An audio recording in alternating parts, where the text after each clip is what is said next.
بسم الله الرحمن الرحيم، أهلا بكم. النهاردة هنتكلم عن سهم كيما. يا ريت بس يعني رجاء المشترك معنا في القناة يفعل الجرس ويعمل اشتراك فعلا. إن والله يعني في أسهم، يعني أنا ممكن بنزل لها تحليل، وممكن بعد شوية تلاقيني غيرت التحليل أو اكتشفت حاجة، فتلاقيني إن أنا نزلت لها تحليل تاني، أو أنت شفت الفيديو من فترة طويلة وكنا بنتكلم عن سهم ان هو ممكن ايجابي، بس اتضح ان في حاجة تاني، او بمعنى الاصح ممكن السهم عمل معنا ارتدادا من المكان اللي احنا اتكلمنا عليه. ولكن دي كانت بعد ما خلص الصعود اكتشفنا ان هي مش صعود، ان هي ارتداد او هينزل يعمل قاع تاني. فادي الفكرة، فيا ريت كل الناس تفعل الجرس، عشان لو فيديو نزل وانت كان معاك السهم ده، او كنت اشتريته يعني بناء على يعني من مشاهدتك للقناة انا اتكلمت عليه قبل كده، وبعد كده نزل له تحديث تاني، فانت تشوف برضو التحديث التاني اللي هو في السهم ده. فرجاء الناس تعمل اشتراك وتفعل الجرس، وتعمل برضو لايكات. تمام. فده سهم كيما. سهم كيما ايه المتوقع ليه؟ طيب سهم كيما للأسف هو برضو هينزل يكسر القاعدة. تمام. اهو في قاع احنا عملناه عند كام؟ اهو عند 6.55. للأسف احنا لسه عندنا شوية هبوط تاني، وهننزل نكسر القاع. السهم ارتد معانا، طبعا لما يكسر القاع تبقى يعني ان شاء الله هيبقى اخر قاع، يعني خلاص كده ده ان شاء الله اخر قاع. هيكون فرصة للشراء يعني، فالناس ما تخافش لما يكسر القاع. فالسهم ارتد معانا من عند نسبة 61 فيبوناتشي. تمام. طيب ايه المتوقع؟ انه هينزل يكسرها، يعني يكسر النسبة دي وخلاص، يعني ممكن يوصل معاك لأماكن شرائية يعني أكثر، يعني مغرية أكتر. ادي الفكرة، هينزل لأماكن شرائية أحسن. فالفكرة ان تزود مش تبيع، ان ده هيكون يعني اخر كسر، اخر قاع. فاهمني؟ والظاهر ان معظم اسهم البتروكيماويات اللي انا اكتشفته فيها يعني هتعمل كده، ولسه فيها قاع تاني. زي كيما، زي سيدي كرير، زي اموك دي. طيب فزي اسهم كتير في البتروكيماويات اللي انا شفتها، يعني ان هي ممكن تعمل قاع تاني، وان شاء الله هيكون اخر قاع. فالسهم ده ارتد معانا عند نسبة 61، لكن وارد نكسر النسبة دي وننزل تاني لأماكن شرائية أحسن. ليه أنا غيرت رأيي فيه إن هو ممكن ينزل تاني؟ عشان حاجة برضو الإغلاق السنوي، يعني احنا دول حاليا يعني بنحلل بكذا طريقة. فاهمني؟ فبرضو في حاجات، يعني احنا بنتطور في التحليلات على فكرة يعني. فهنا برضو إغلاق سنوي وحش، أو شمعة سنوية سيئة. فالشمعة دي لازم عشان يعني نسحب السيولة منها، لازم عشان تنتفي السلبية بتاعتها دي لازم نكسرها وننزل تحتيها. فنكسرها نروح فين؟ هيبقى في عندنا دعوم تاني، يعني هو دي اللي هو القاع بتاع الشمعة السنوية اهو عند 5.55، عند 6.55. فهننزل لدعم تاني تحتها ونبدأ نرد، عشان بعد كده نستكمل الصعود. فمحدش يخاف يعني الأسهم دي البتروكيماويات ممكن تنزل تعمل قاع تاني للأسف. وجت لنا على فكرة كمان الإشاعات لما بتطلع فيطلعوا لك إشاعة حكاية الغاز ومش عارف ايه ومنع الحكومة هتمنع الغاز، فشغالين يلعبوا بالإشاعة دي. وده يعني عشان الأسهم تخلص تصحيحاتها وترمي الرمية الأخيرة، وبعد كده تبدأ تصعد بالشكل ده. فسهم زي كيما اهو فهيوصل لأماكن شرائية مغرية أكتر، ففرصة للشراء مش للبيع خالص. فهي الإشاعات بتلعب دور إن هي تسرع في وتيرة الهبوط بس، لكن هو كده كده السهم كان هينزل. لكن ليه حجة إن هي تنزل الأسهم؟ يقول لك أصل الحكومة هتمنع الغاز. طبعا هتمنع الغاز أسبوعين 3، والأسهم تنزل وتعمل القاعان بتاعتها المطلوبة منها، وبعد كده يقول لك خلاص الحكومة هتصدر الغاز تاني وهتودي غاز تاني للمصانع. فهذه الفكرة. فده سهم كيما. هنبص برضو على سيدي كرير، احنا حللناه برضو ان هو لسه عندي هبوط تاني. تمام.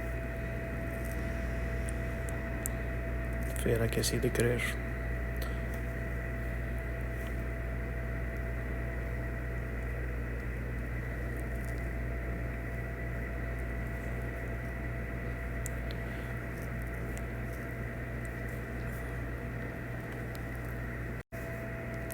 ده برضو يا جماعة سيدي كرير طبعا برضو شمعة إغلاق سنوي سيئة.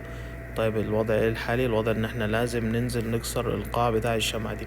هنكسر نروح فين؟ هنروح لدعم تاني اقرب، يعني دعم تاني اهو مثلا.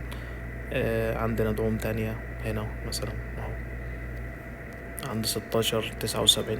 فوارد الارتداد من اي دعم يعني بعد كسر القاع اللي هو 17 76. وارد الارتداد من أقرب دعم، لأن بعد يعني ده آخر قاع إن شاء الله.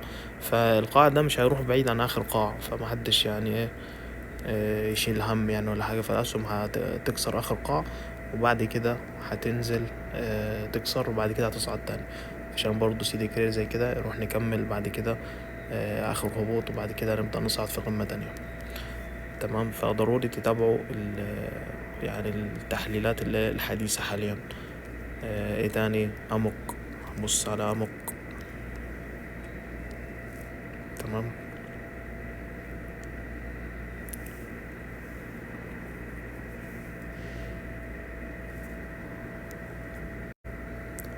هنا برضو امك اهو، شايفين برضو اغلاق سنوي سيء.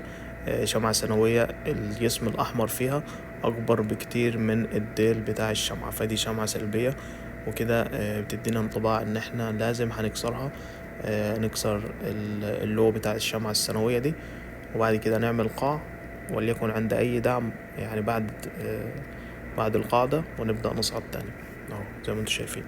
يعني امك حاليا ده القاع بتاع الشمعة عند 6 56. ممكن ننزل مثلا عند كام؟ عند 6 جنيه اهو. ده دعم يعتبر كويس. ده سهم امك. ايه تاني؟ ابو قير. فالواضح كده ان معظم البتروكيماويات عندهم كسر لاخر قاع.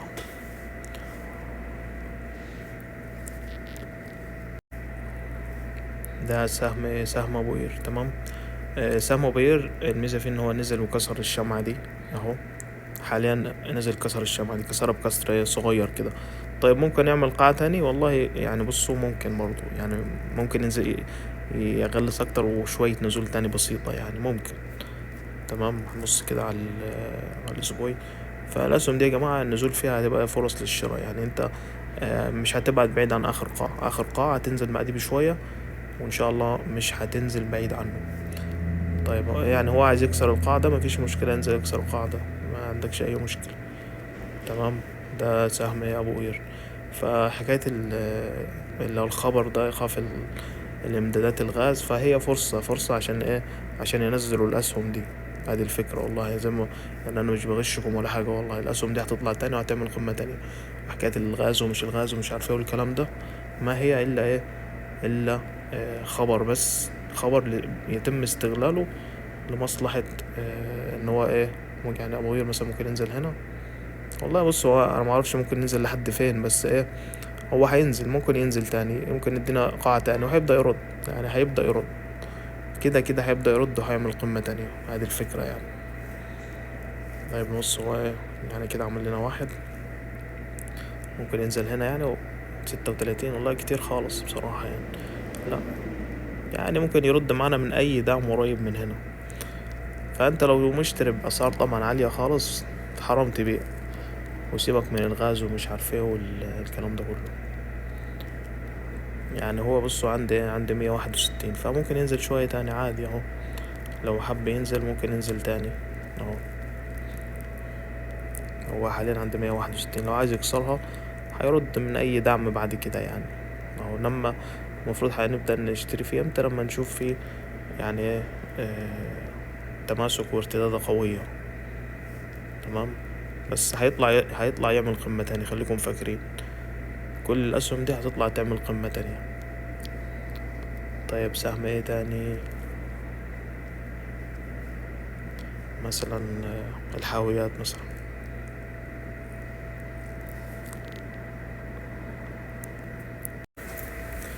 سهم الحاويات. سهم الحاويات الإغلاق السنوي بتاعه الميزة فيه إن شمعة الإغلاق السنوي يعتبر شمعة ايه، مش سلبية للدرجة. يعني الشمعة فيها ديل كويس، ديل طويل من تحت، معنى كده إن في قوة شرائية دخلت في المكان ده، وفي قوة شرائية. فالسهم أول 6 شهور نزل، يعني أول 6 شهور ينزل يختبر القاع بتاع الشمعة، فايه ما عرفش ينزل يختبر القاع، او نزل بس ايه ما راحش للقاع، في قوة شرية ظهرت هي نفس القوة الشرية اللي ظهرت هنا، فرفعت السهم تاني او بدأت ترفع في السهم تاني. فالسهم الحاويات عمل العكس، اول حاجة نزل فايه ما عرفش يعمل قاع تاني، في قوة شرية ظهرت. طيب نتوقع ايه بعد كده للسهم ده؟ ان القوة الشرية دي هتدخل بقى ترفع بقى السهم تاني وتطلع بيه في صعود قوي بعد كده. تمام، ده سهم الحاويات. فسهم الحاويات احتمال يكون خلص تصحيح بنسبة كبيرة. سهم تاني القابضة الكويتية.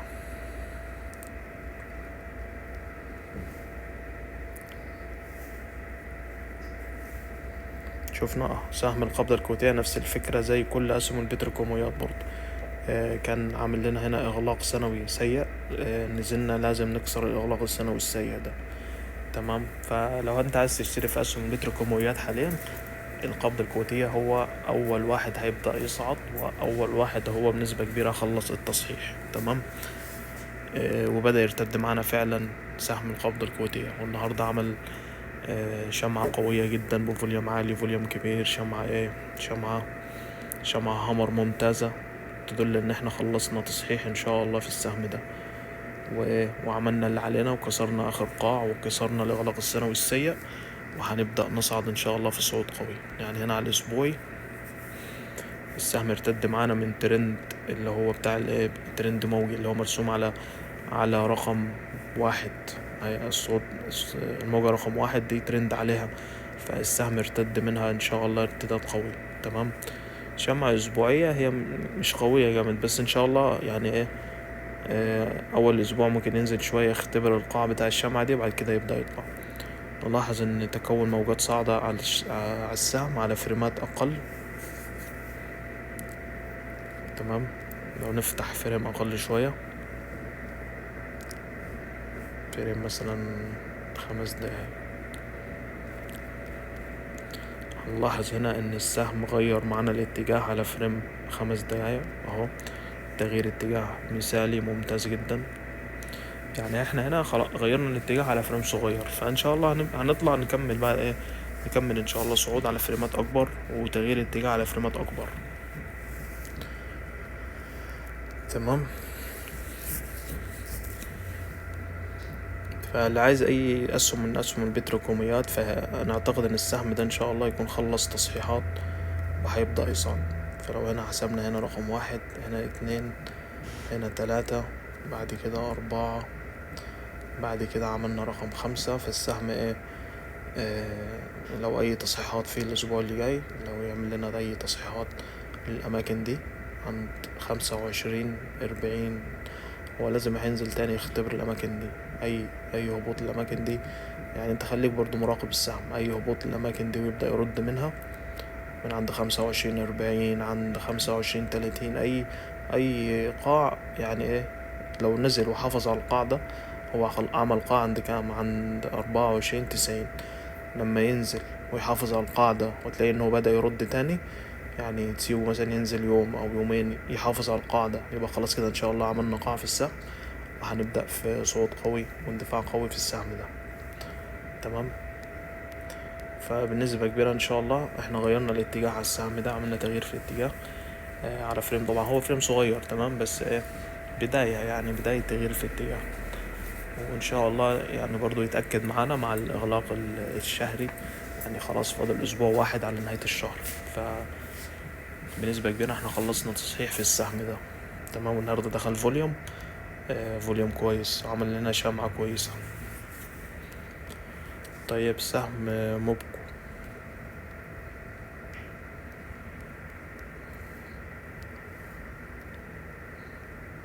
نشوف الإغلاق السنوي لسهم موبكو.